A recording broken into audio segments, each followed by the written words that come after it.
People used to treat me like I was nothing, but that all changed in a single, electrifying moment when I walked away from a $900 million deal. It wasn't the money I cared about. It was the respect I owed my mother, Gloria Jackson, the woman who had poured her soul into raising me. I could still hear her whispers in the air that night, reminding me of the sacrifices she made and the dignity she fought to uphold.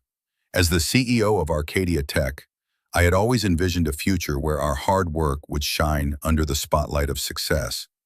But standing in the grandeur of Richard Montgomery's estate, surrounded by the dazzling elite, I felt like an imposter wrapped in the shackles of their superficial approval.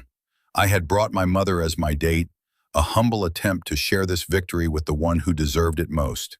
Yet, the first snide comment, the first glance of disdain directed at her, ignited a fire within me. TA, with each humiliating incident, being asked to help in the kitchen, the mocking remarks about diversity, I felt my spirit wear down. But it was that moment when Richard handed my mother a dirty plate that became my breaking point.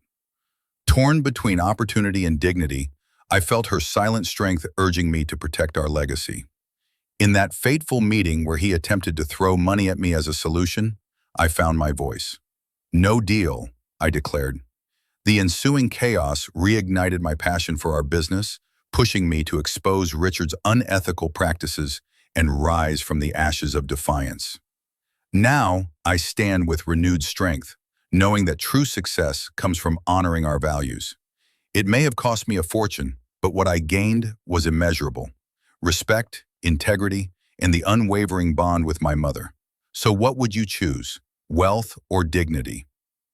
Mom, look at this place, he said, his voice dripping with irony. The grandeur of Richard Montgomery's estate stretched before them, shimmering in the late afternoon sun. The lavish party buzzed with laughter, yet every peal seemed to mock him.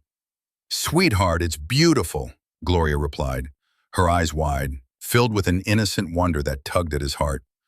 But as they stepped inside, he felt the weight of unwelcome glances. Who's that? Oh, I thought it was a charity event for the underprivileged, a brunette sneered, gesturing with a champagne flute, her friends tittering in response. The sharpness of the words cut through the crowd's merriment like a rug yanked from underfoot. Let's go mingle, he suggested, desperately hoping to divert the tension.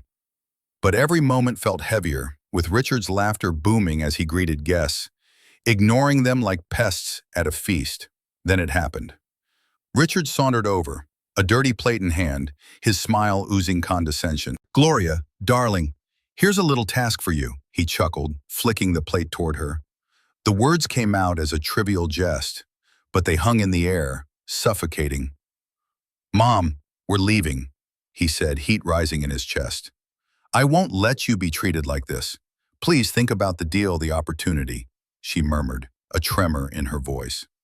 No amount of money is worth your dignity, he shot back, eyes ablaze. He took a deep breath, then turned on his heel, striding out, leaving the laughter behind, his mother's warmth a fortress against Richard's disdain. Their future might be uncertain, but it would be theirs. The murmurs of conversation swirled around the lavish Montgomery estate, a stark contrast to the humble apartment where he had grown up. He had dressed well that evening, his mother beside him, radiant in a floral dress that spoke to her strength. But the moment they entered, the frowns whispered a language all their own. It was subtle, the raised eyebrows, the pitying glances, but to him it was a loud proclamation of disdain. Could you help in the kitchen? One of the guests had asked, a smirk tugging at the corner of her lips. He was not her servant, he was a CEO, a man of his own making. Yet he found himself clenching his jaw as he watched his mother's smile fade. Each small insult piled onto him like stones, heavy and suffocating, their weight crushing the pride he had brought with him. By the time Richard Montgomery handed his mother a dirty plate, the air turned electric. His heart raced, the question consuming him. Was this the moment to speak out, to protect the woman who had sacrificed everything for him? Yet his mother had whispered soothing words, urging him to grasp the opportunity, to ignore the slight for the sake of the deal.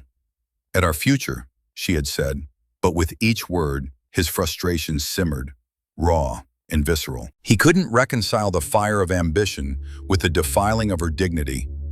The deal could have been life-changing, yet it felt like it would cost him his soul. In that moment, the rage swelled, transforming from a whisper of doubt into a roaring tide, demanding to be acknowledged. He felt a shift within, a determination igniting that pushed against the suffocating expectations. Enough was enough. The meeting racking and combating Bauer, yet the air was dense to the narrator. He adjusted his tie, taking a deep breath, in a memory of his mother's pained smile fresh in his mind. "You don't have to prove anything to them," she had urged earlier, her voice steady yet soft. Those words echoed as the faces around the table turned to him, expecting submission. "Richard," he began, his voice steady despite the weight of the moment. "This deal isn't just about numbers." The room quieted. "It's about respect. My mother raised me to know my worth." He could feel the shift, a subtle change in energy as he held their gaze. The flicker of surprise in Richard's eyes didn't escape him. Richard smirked, leaning forward. "Come on, let's not make this personal. I can sweeten the pot." The dismissive tone grated like sandpaper, reigniting a fire within the narrator. "It's already personal," he replied, the confidence steady in his tone, his heart pounding. "No amount of cash can buy that back." "I'm walking away," he stated, each word heavy yet liberating. As he stepped back from the table, a small defiant victory coursed through him. The shifting tide in the room felt electric. Respect stood tall, and the grip of shame began to loosen. With newfound clarity, he thought of his team and the path ahead. "Arcadia Tech will thrive on values," he declared softly, fueling the spark of change. As he left, the echo of his footsteps was a promise. A stronger comeback was inevitable. The boardroom was pristine, the air thick with anticipation. The narrator, Michael Jackson, stood at the head of the table, flanked by his team, the $900 million deal shimmering tantalizingly just out of reach. Richard Montgomery, the suave financier who represented everything Michael despised, flashed a smug smile, his confidence built on the backs of those he deemed inferior. Michael's thoughts drifted back to the evening at Montgomery's estate, ostentatious elegance paired with astonishing disrespect. He had brought his mother Gloria, hoping to share a taste of his hard-earned success with the woman who fought tirelessly for their dreams. As the night unraveled, the snide comments had cut deeper than he could have imagined. Laughter surrounded them, while Richard presented Gloria with a dirty plate, a grim moment that signified contempt beyond words. A dagger to the heart of their shared history. Michael's initial instinct screamed to fight, but the pressure to conform weighed heavily. His mother, glancing at him with both pride and pain, whispered softly, "You built something beautiful, son. Don't let them take that from you." When Michael finally stood to refuse the offer, silence enveloped the room, punctuated only by the sound of Richard's faltering chuckle. "You'll regret this." Michael's heart raced, but he felt a calm warmth envelop him as he boldly asserted, "I value my dignity more than any dollar." Richard's face twisted into disbelief, the underlying embarrassment palpable as he realized this was no longer a game. Months passed, filled with adversity and personal trials, but Michael emerged determined.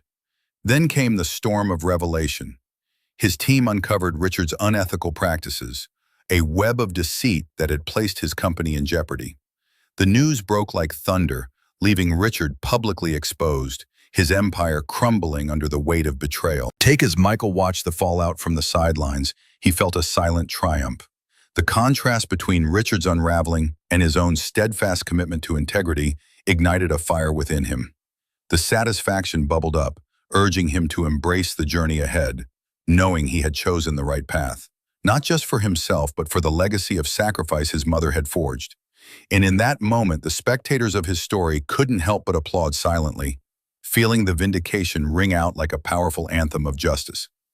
As I stood in that opulent estate, surrounded by a world that so easily dismissed my mother, the choices I faced felt monumental. Walking away from a $900 million deal was not just an act of defiance, it was a testament to the values she instilled in me.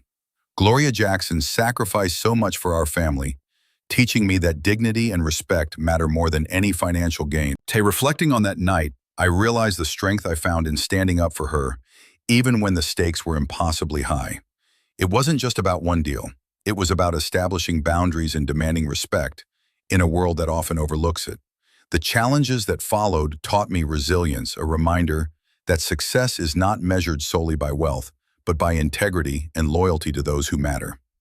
So I ask you, what would you have done in my shoes? Have you ever felt disrespected in a way that made you question your worth? I invite you to comment, share your experiences, and weigh in on the nuances of power and fairness. Your stories can inspire change.